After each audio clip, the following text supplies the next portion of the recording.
In Iran, homosexuality is a crime. It's punishable with death for men and lashings for women.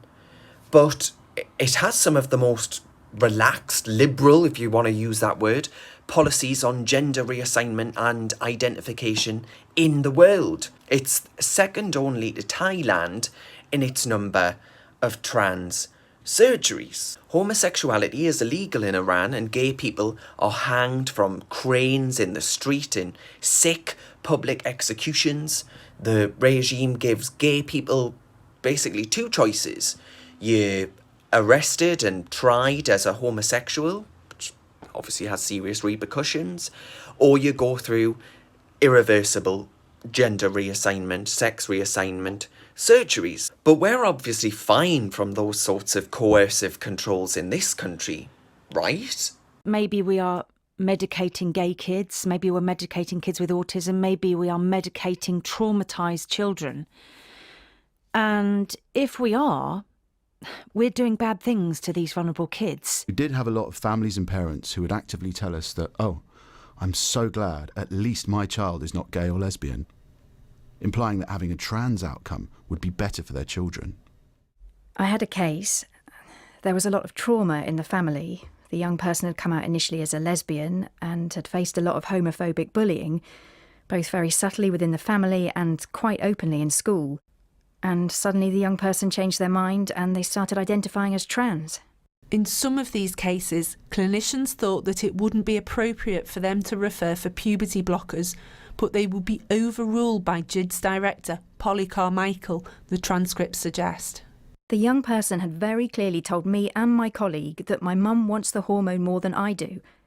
And when we took it to senior management, Polly Carmichael, she suggested that we refer, even though this was not clinically indicated. NHS England says that young people should be referred for medical treatment, puberty-blocking drugs, after a minimum of 3 sessions. But the review heard from several staff that one member of the GIDS leadership, Sarah Davidson, would refer children for treatment after only 1 or 2 appointments. When a child is assessed by GIDS, they may be offered a drug called a puberty blocker.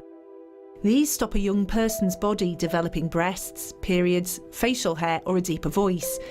The NHS has recently updated its guidance on these drugs, acknowledging that little is known about their long-term effects or what impact they might have on children's brains and bones. The government has made sensible steps, scrapping Theresa May's plans for self-identification and protecting self-segregated spaces for women.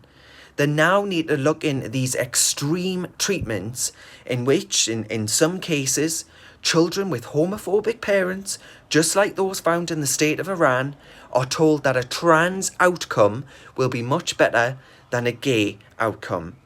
And there's evidence to suggest that these kids experiencing gender dysphoria as adolescents go on to live very happy lives as gay men and women in later life, and that many of the majority, I think, are women who are gay are suffering from underlying mental health issues like anorexia or bulimia.